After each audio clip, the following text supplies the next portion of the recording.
वित्त मंत्रालय का एक आदेश जिसने लिख दी भारत की बिजली नीति और चीन के साथ रिश्तों की नई कहानी। लद्दाख की गलवान घाटी में हुई हिंसक झड़प के बाद भारत ने चीनी कंपनियों पर जो ताला लगाया था, मोदी सरकार ने अब उसमें थोड़ी ढील दे दी है। ये कोई छोटा मोटा बदलाव नहीं, बल्कि 4 बड़ी चीनी कंपनियों को भारत के अहम बिजली प्रोजेक्ट्स में सीधे एंट्री देने का रास्ता है। बिजली की बढ़ती मांग और रिन्यूएबल एनर्जी के लक्ष्यों को पूरा करने के दबाव के बीच सरकार ने एक रणनीतिक यू टर्न लिया है। तो चलिए इस पूरी डील, उन 4 कंपनियों और इस पर छिड़े सियासी घमासान को बारीकी से समझते हैं। वित्त मंत्रालय के तहत आने वाले व्यय विभाग माने डिपार्टमेंट ऑफ एक्सपेंडिचर की खरीद नीति शाखा यानी प्रोक्यूरमेंट पॉलिसी डिवीजन ने एक आदेश जारी किया 24 जून 2026 को। आदेश के मुताबिक भारत ने अपने उन नियमों में छूट दे दी है जो 2020 में गलवान की घटना के बाद बनाए गए थे। पुराने नियमों के तहत भारत के साथ जमीनी सीमा साझा करने वाले देशों जैसे चीन की कंपनियों को सरकारी टेंडर भरने के लिए पहले रजिस्ट्रेशन कराना होता था और फिर गृह मंत्रालय और विदेश मंत्रालय से सुरक्षा और राजनीतिक मंजूरी लेनी पड़ती थी। लेकिन अब नई छूट के तहत 4 विशेष चीनी कंपनियों को इन कड़े नियमों से 2 साल की मोहलत दे दी गई है। कौन सी 4 कंपनियां? पहली है TBEA एनर्जी इंडिया। TBEA एक प्रमुख चीनी इंडस्ट्रियल ग्रुप है जिसे चीन की सरकार द्वारा बिजली और ऊर्जा के क्षेत्र में विदेशी तकनीकी सहयोग और राष्ट्रीय सहायता परियोजनाओं के लिए मान्यता मिली हुई है। यह कंपनी मुख्य रूप से बिजली के ट्रांसमिशन, नई ऊर्जा और बिजली के बढ़िया इक्विपमेंट्स बनाता है। TBEA चीन की पहली ऐसी ट्रांसफार्मर कंपनी है जो शेयर बाजार में लिस्टेड हुई थी। सिर्फ चीन में TBEA के 12 प्लांट्स हैं, जबकि दुनिया भर के देशों जैसे भारत, अमेरिका, रूस और ब्राजील में इसके 27 प्लांट्स हैं। दूसरी कंपनी है नानजिंग इलेक्ट्रिक इंडिया। मूल रूप से एक चीनी कंपनी है जिसका मेन ऑफिस नानजिंग में है। इस कंपनी की नींव 1936 में रखी गई थी। यह कंपनी चीन समेत दुनिया भर के 100 देशों से ज्यादा में है। यह कंपनी बिजली के हाई वोल्टेज उपकरण बनाती है जिनमें glass insulator, high voltage bushing, transformer और आइसोलेटर जैसे उपकरण शामिल हैं। इस कंपनी में बनने वाले थंडर लाइटनिंग ब्रांड के ग्लास इंसुलेटर दुनिया भर में मशहूर हैं। तीसरी कंपनी है new north east electric India. New north east electric India बिजली के जरूरी उपकरणों को तैयार करती है। ये मुख्य रूप से ट्रांसफार्मर, बिजली के तार, हाई वोल्टेज स्विच गियर और गैस इंसुलेटेड स्विच गियर बनाती है। ये सभी उपकरण बिजली की ट्रांसमिशन लाइनों माने बिजली को एक जगह से दूसरी जगह भेजने वाली लाइनों के लिए सबसे जरूरी होते हैं। New north east electric India का चीनी पावर सेक्टर की कंपनियों के साथ टेक्नोलॉजी ट्रांसफर के संबंध हैं, यानी ये चीन की एडवांस बिजली तकनीक का इस्तेमाल करके भारत में अपनी पैठ बना रही है। इस कंपनी का भारत के बिजली नेटवर्क में काफी बड़ा रोल है। इसकी ऑफिशियल वेबसाइट के अनुसार भारत भर में इसके कम से कम 11 बड़े ट्रांसमिशन लाइन प्रोजेक्ट चल रहे हैं।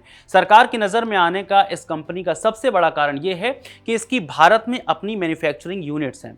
चौथी कंपनी है Taikai electric India. Taikai electric India private limited Taikai group company limited की एक सहायक कंपनी है जिसकी स्थापना सितंबर 2016 में हुई थी। भारत के मेक इन इंडिया अभियान से प्रेरित होकर कंपनी ने गुजरात के वडोदरा में 20 एकड़ जमीन पर एक कारखाना शुरू किया। यह कंपनी मुख्य रूप से 765 केवी तक के गैस इंसुलेटेड स्विच गियर बनाती है। जाहिर है ये कंपनियां कोई मामूली सामान नहीं बनाती। ये ट्रांसमिशन लाइनों में इस्तेमाल होने वाले ट्रांसफार्मर, तार, हाई वोल्टेज स्विच गियर और गैस इंसुलेटेड स्विच गियर जैसे क्रिटिकल इक्विपमेंट्स तैयार करती हैं। अब सबसे बड़ा सवाल इन कंपनियों की ओर क्यों गई है आखिर सरकार? रॉयटर्स और द हिंदू में छपी रिपोर्ट के अनुसार इस फैसले की पटकथा इस साल जनवरी में ही लिखी जा चुकी थी। जनवरी 2026 में विद्युत मंत्रालय ने वित्त मंत्रालय को चिट्ठी लिखकर इन कंपनियों के लिए छूट मांगी थी, जिसके बाद सरकार की ओर से छूट दिए जाने के कुछ कारणों को बताया गया था, जिनमें 4 कारण अहम हैं। पहला है कि मंत्रालय का मानना था कि इन कंपनियों पर पाबंदी की वजह से ट्रांसमिशन और पावर प्रोजेक्ट्स में देरी हो रही थी। भारत अपने बिजली ग्रिड को मजबूत करने और रिन्यूएबल एनर्जी जोड़ने के लिए तेजी से काम कर रहा है और इसके लिए इन चीनी कंपनियों की तकनीक और विशेषज्ञता जरूरी है। भारत में हाई वोल्टेज ट्रांसफार्मर और गैस इंसुलेटेड स्विच गियर बनाने की घरेलू क्षमता फिलहाल सीमित है। पिछले साल इंडस्ट्री ने चीनी टेक्नीशियंस के लिए वीजा नियमों में ढील देने की मांग की थी क्योंकि कई प्रोजेक्ट्स कुशल मैन पावर की कमी के कारण फंसे हुए थे। चीनी मशीनें तो लग गई थी लेकिन उन्हें चलाने वाले विशेषज्ञ नहीं आ पा रहे थे। चौथा कारण यह है कि भारत चीन से करीब $112 बिलियन का इंपोर्ट करता है, जिसमें से लगभग 60% इंजीनियरिंग और इलेक्ट्रॉनिक सामान होता है। भारत के इंपोर्ट ऑर्डर्स को पूरा करने में भी इन चीनी पार्ट्स की अहम भूमिका होती है।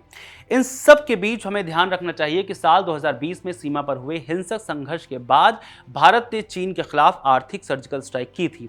इंडियन एक्सप्रेस में छपी प्रत्यूष दीप की एक रिपोर्ट के मुताबिक अप्रैल 2020 में प्रेस नोट 3 जारी किया गया था ताकि कोरोना महामारी के दौरान चीनी कंपनियां भारतीय कंपनियों का अपॉर्चुनिस्टिक टेक ओवर ना कर सकें।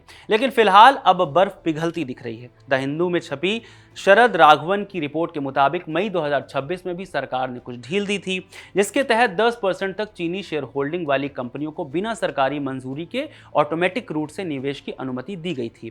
इस पूरे घटनाक्रम में सरकार ने बैठे बैठाए विपक्ष को भी एक मुद्दा थमा दिया है। कांग्रेस ने सरकार के इस फैसले को इसे देश के स्वाभिमान और घरेलू उद्योग के साथ खिलवाड़ बताया है। कांग्रेस नेता और पूर्व केंद्रीय मंत्री जयराम रमेश ने अपने एक्स हैंडल से एक पोस्ट कर सरकार को घेरा और कहा, देश के उद्योगों को बड़ा नुकसान हो रहा है। भारत का चीन के साथ व्यापार घाटा रिकॉर्ड स्तर पर पहुंच गया है। अरुणाचल में चीन हमें लगातार आंखें दिखा रहा है। विपक्ष का सीधा आरोप है कि एक तरफ चीन सीमा पर तनाव बनाए हुए है, वहीं दूसरी तरफ मोदी सरकार उसे भारत के बिजली क्षेत्र में घुसने का मौका दे रही है। रॉयटर्स की एक रिपोर्ट के मुताबिक भारत सरकार अब चीनी बीडर्स के लिए नियमों में व्यापक ढील देने पर विचार कर रही है, क्योंकि सीमा पर तनाव कम होने के संकेत मिल रहे हैं। आखिर में सवाल यही है कि सरकार के इस फैसले का असर क्या हो सकता है। तो सरकार को उम्मीद है कि इस छूट के बाद बिजली ट्रांसमिशन, रिन्यूएबल एनर्जी और इंडस्ट्रियल सेक्टर में कंपनियों के बीच मुकाबला बढ़ेगा। इससे प्रोजेक्ट्स की लागत कम हो सकती है और उन्हें समय पर पूरा किया जा सकेगा। हालांकि यह सवाल अभी भी बना हुआ है कि सुरक्षा के लिहाज से क्या यह कदम सही है, क्योंकि ये कंपनियां बिजली ग्रिड जैसे संवेदनशील क्षेत्र में काम करेंगी। फिलहाल के लिए ये 4 कंपनियां अगले 2 साल तक बिना किसी अतिरिक्त सुरक्षा मंजूरी के सरकारी टेंडर में हिस्सा ले सकेंगे। सरकार के इस फैसले को आप कैसे देखते हैं, हमें कमेंट करके जरूर बताइएगा। मेरा नाम रविशंकर है। इस पूरे वीडियो को कैमरे के पीछे से रिकॉर्ड किया है इरशाद ने। शुक्रिया।